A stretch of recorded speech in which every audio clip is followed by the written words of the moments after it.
All right, so for our last speaker of the session, we have Kitty Kolb. Kitty works with the U.S. Geologic Survey and is a member of the StreamStats website national development team. Among her many other GIS duties for the South Atlantic Water Science Center, she is the technical support point of contact for North Carolina, Georgia, and South Carolina StreamStats applications. Kitty has a master's in archaeology from Arizona State University and an AAS in spatial technology from Central Piedmont Community College. And you slid something in your bio, the fact that your favorite ice cream was pistachio, and I just don't get that at all, but I'll let you go with that. It's okay. I think diversity is good. All right. Thank you, Amy, for your introduction. Good afternoon. I know that I am all that is standing between you and the evening's poster session, so I'll try to keep this fun and under the time limit. So safety is very important, and I know a lot of the sessions start with safety announcements. I think that's a good idea, so I'm going to pass along this simple water safety tip, since I'm from the water mission area, from my colleagues at the USGS Yellowstone Volcano Observatory, which is, do not stand in a geyser. Today in my talk, I'm going to cover 4 areas: the overall design of StreamStats and how to use our new version 4 format, our updated North Carolina data, a sneak preview of South Carolina StreamStats, and plans for future enhancements.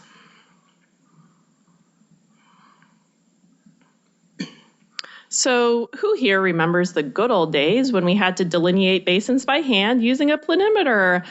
I do. I learned in Geology 11, which was 8 o'clock Monday, Wednesday, Friday in Mitchell Hall. And we carefully traced out the basins by hand and then calculated basin profiles using graph paper, carefully lined up with the contours. There was even the dreaded large basin when you had to drag out multiple topo maps from the drawer and put them all together. In comparison, a 5-minute process using StreamStats version 4 is a vast improvement over the good old days. Our current version 4 interface is based on Leaflet. Leaflet is an open source JavaScript library.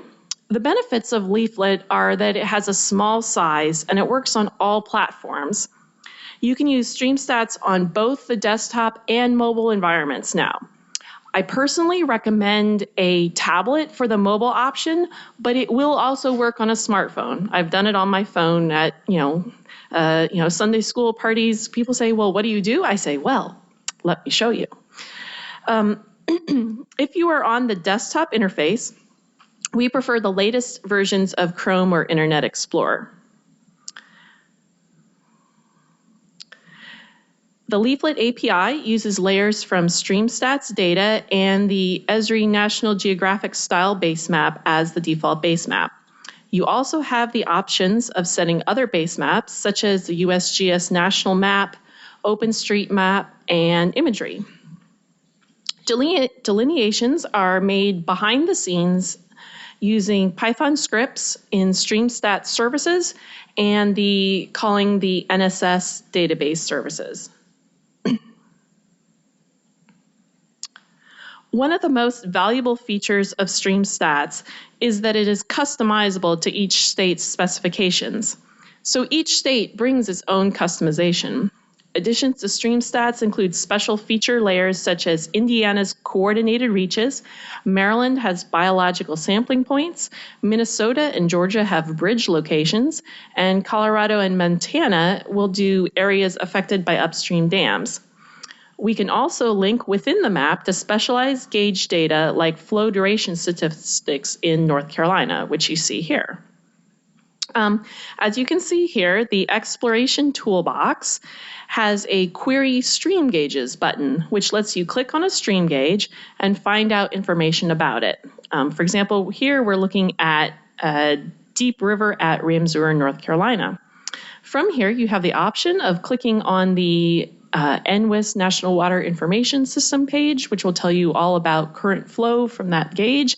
You can also find out historical data like flow duration statistics by going to the StreamStats gauge page. So here's an example of the StreamStats gauge page that we provide, customizable to North Carolina. It's too big to fit on one screen, but if you scroll all the way to the bottom, it will give you all the flow statistics that have been calculated for that stream gauge.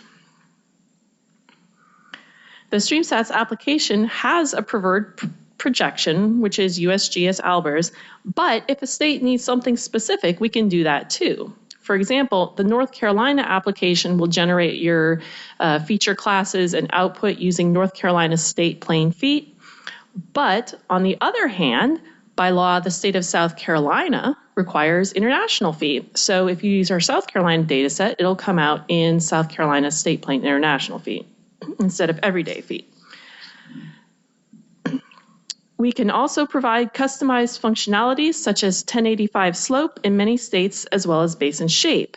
We also feature water use calculations in the Delaware River Basin, as well as Northeast Ohio and Maryland, which will be coming online soon.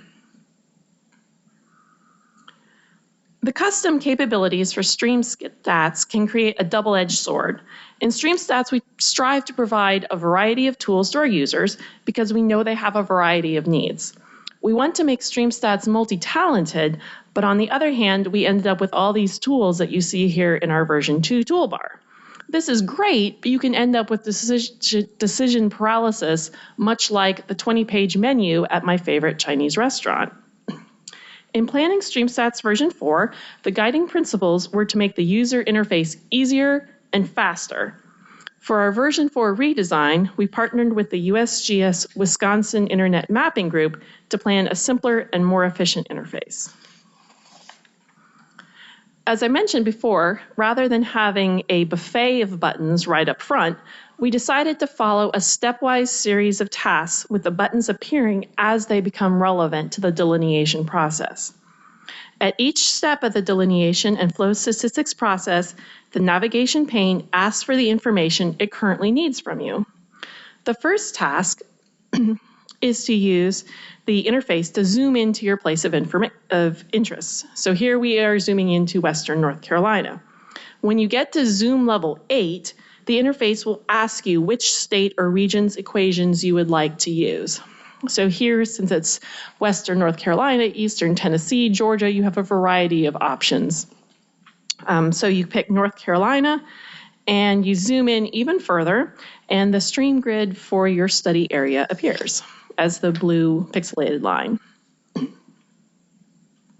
Once the stream grid appears, you'll see a friendly green button on the left-hand navigation pane that says Delineate.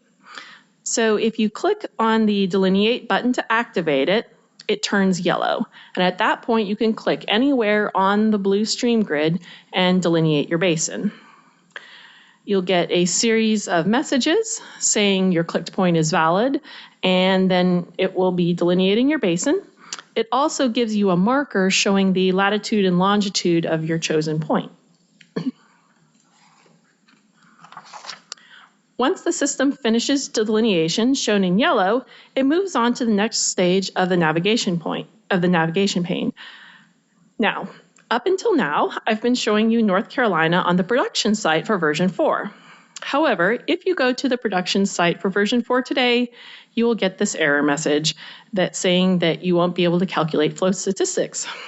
This is because North Carolina has a different set of equations than the standard set in StreamStats, and our programmers are still working on it. However, they do have it working on the development site, and it is in the final testing process, and they promise me that it's going to get moved to production very soon. So for now, if you need flow statistics, I recommend using version 3. But they did give me development access so I can show you on the demonstrations. One of the features in version 4 that is a big feature that people have asked to be restored is you can edit your basin again. You can, at this point, once you have your yellow watershed, you can edit the outline, or you can just clear your basin and start from scratch. When you are satisfied with your basin, you click on the green Continue button, and this moves you to the navigation pane into the Select Scenarios task. This panel lets you choose which flow statistics scenarios you'd like to use. Some states have special additional scenarios you can calculate, such as water use scenarios in Ohio, and the Colorado and Montana will calculate the percent of a basin affected by upstream dams.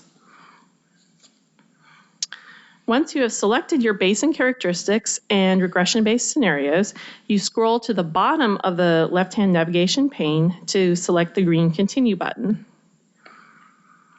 And then you click the green Compute Scenarios button.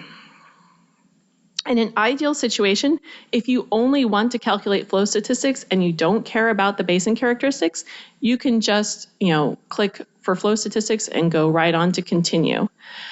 Sometimes people want all the basin characteristics, and that's fine.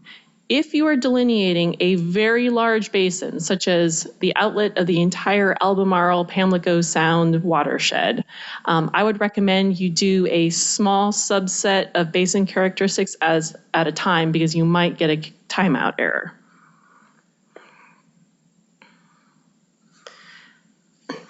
So here, once you've finished your green Compute Scenarios button, it takes you to your report screen. This shows a map of your delineated basin, as well as listing your flow statistics and your basin characteristics. If you scroll to the bottom of the report screen, it will allow you to download the outline of your basin locally. I recommend also printing off your basin report as a PDF or hard copy, just in case you need your basin characteristics.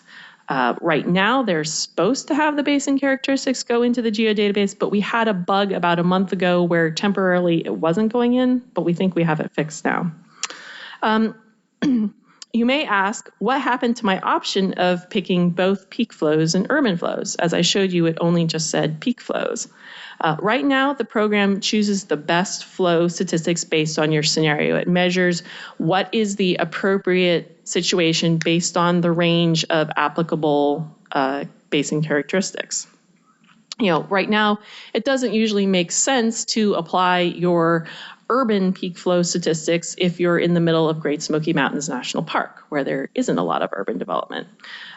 However, we know that users like to calculate both and compare the effects of urbanization versus not, so that is on a list of future updates.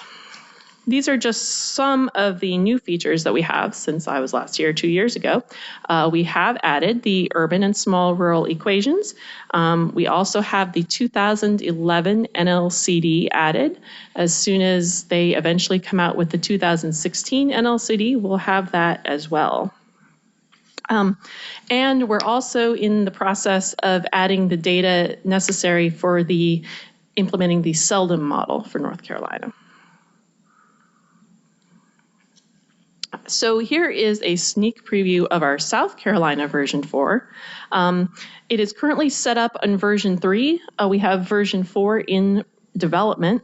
In response to the flooding caused by the Joaquin storm in 2015 in South Carolina, the StreamStats National Development Team set up an interim StreamStats application for the state of South Carolina based on the medium resolution 100K NHD plus preprocessed data.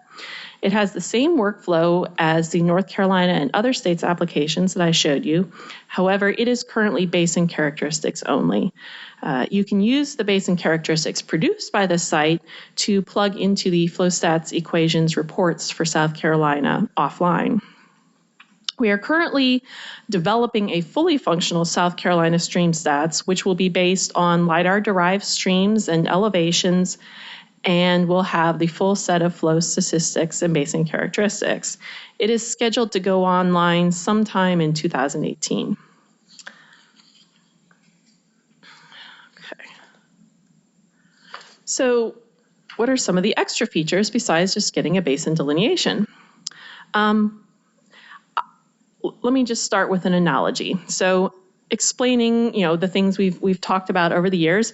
I have a classic 1996 Jeep Cherokee. It's a great car. I can get my whole family and all my luggage and the kids and my dog, and we can go up to our farm in Stokes County for the weekend.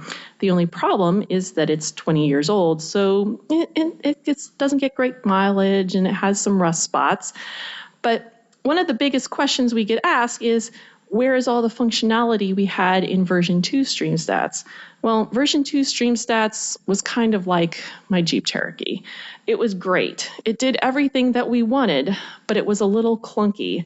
And apparently it had some major security flaws.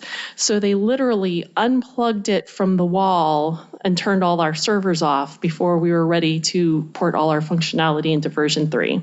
So some of you have asked me many times, when will we have all the functionality in version 3 that we had in version 2? Well, we're just going to skip over version 3 and implement the functionality in version 4. So many of the things you'll see now are tools that we had in version 2 and have been temporarily gone and are now coming back in our exploration tools. Now, to get to the exploration toolbox in version 4, you'll see a little toolbox or a suitcase up in the left-hand corner. And if you click on that, you can get to all sorts of different things. We have the query stream gauges, which I talked about before. We have a measuring tool. We have the elevation profile tool, and find path between 2 points, find path to outlet, network report, and a reset button. So this functionality starts to kick in at the zoom level of 10, which is about 1 to 600,000. So for example, the elevation profile tool is one of my favorites. Here we have a picture of the Grand Canyon. And with the elevation profile tool, for example, we to start drawing your line, you click once on your map to begin the line.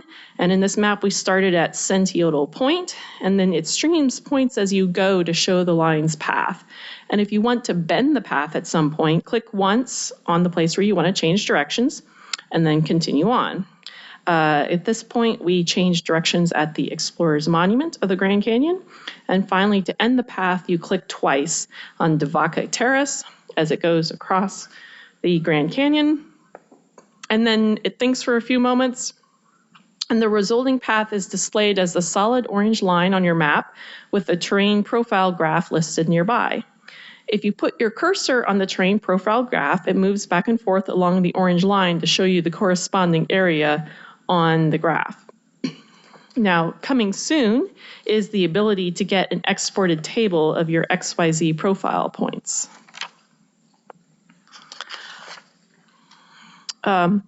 And now some of these slides I have to acknowledge I borrowed from one of my colleagues, Pete Steves, who is our network navigation guru on StreamStats. So this is mainly his work on all of this, so I can't take credit. But one of the keys of StreamStats is its network navigation tools. And a lot of times StreamStats has gone hand in hand with NHD analysis, particularly on the internet.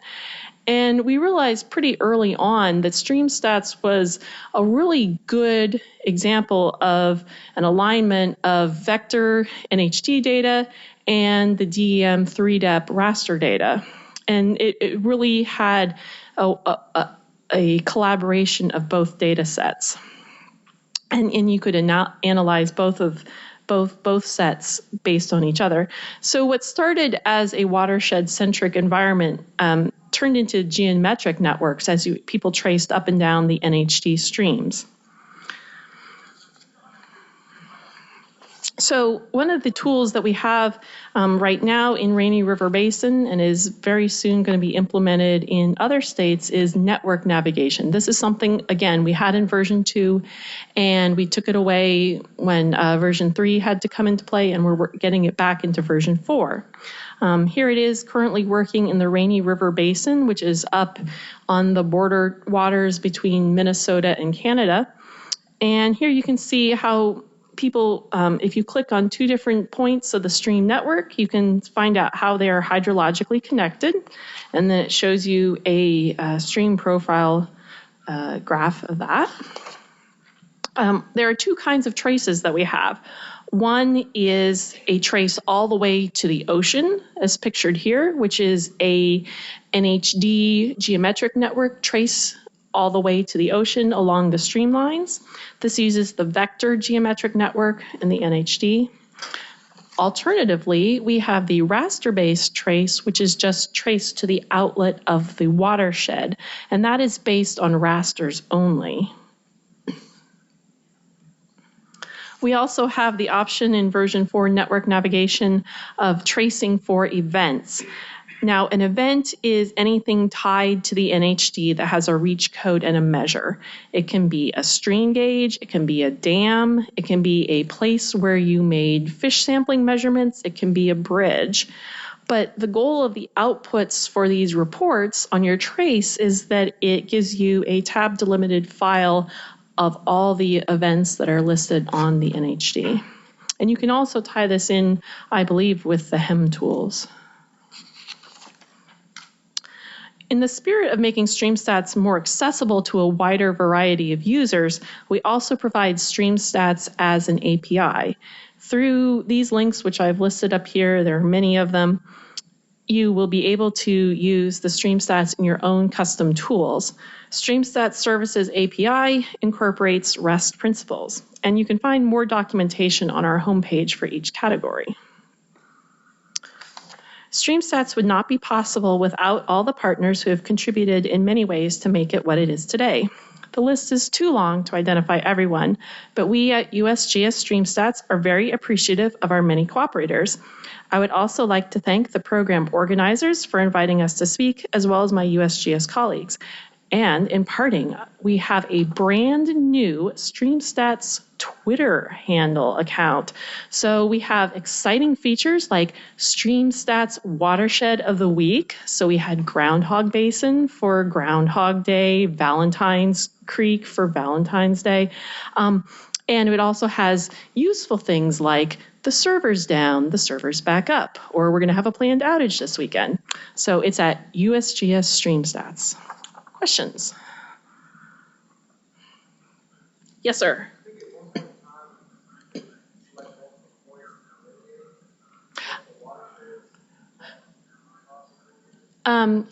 Yes.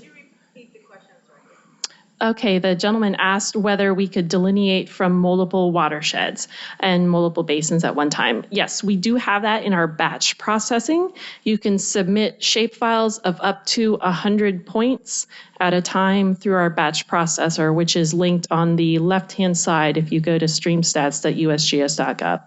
So you would need a shapefile with 100 points with some field, ID that it can read from. Yeah. Yes.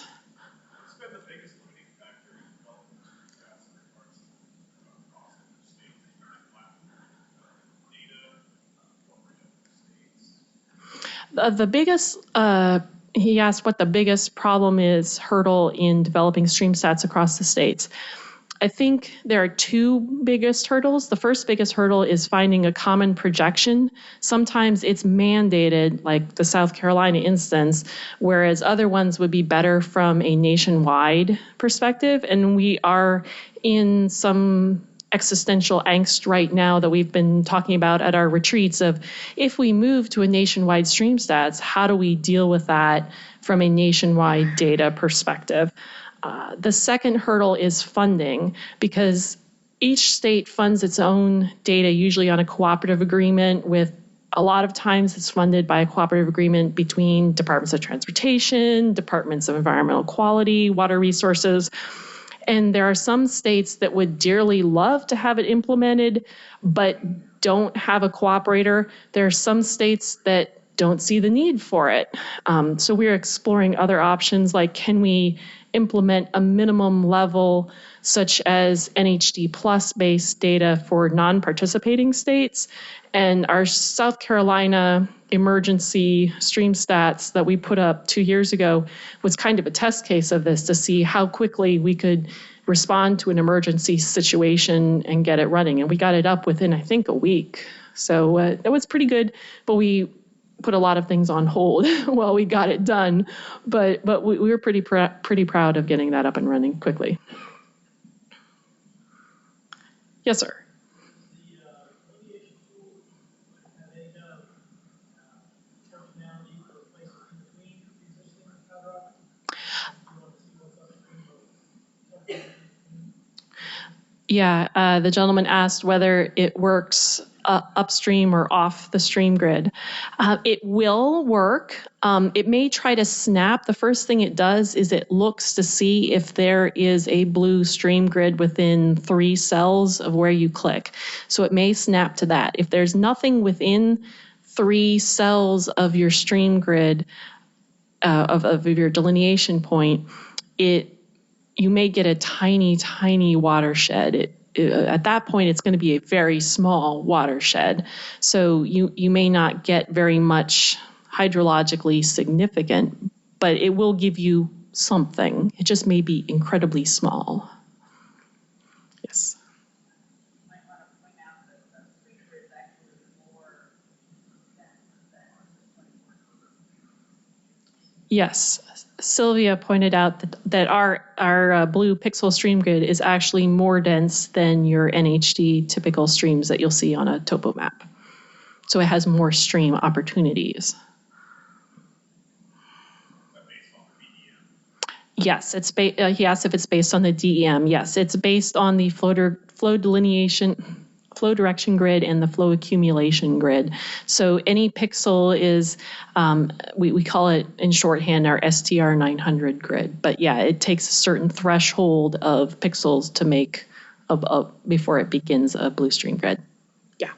How does it get past culverts? Are culverts in the raster? He asked, how does it get past the culverts?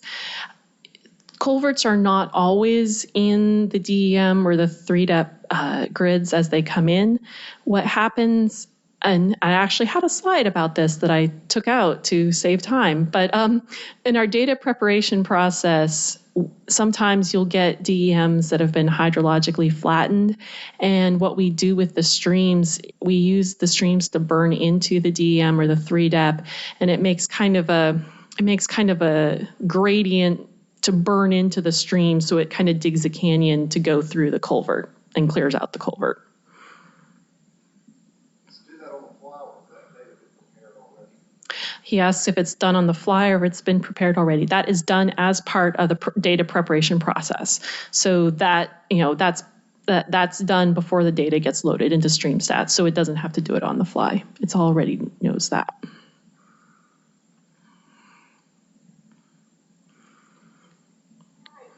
All right. Thank you so much. Thank you.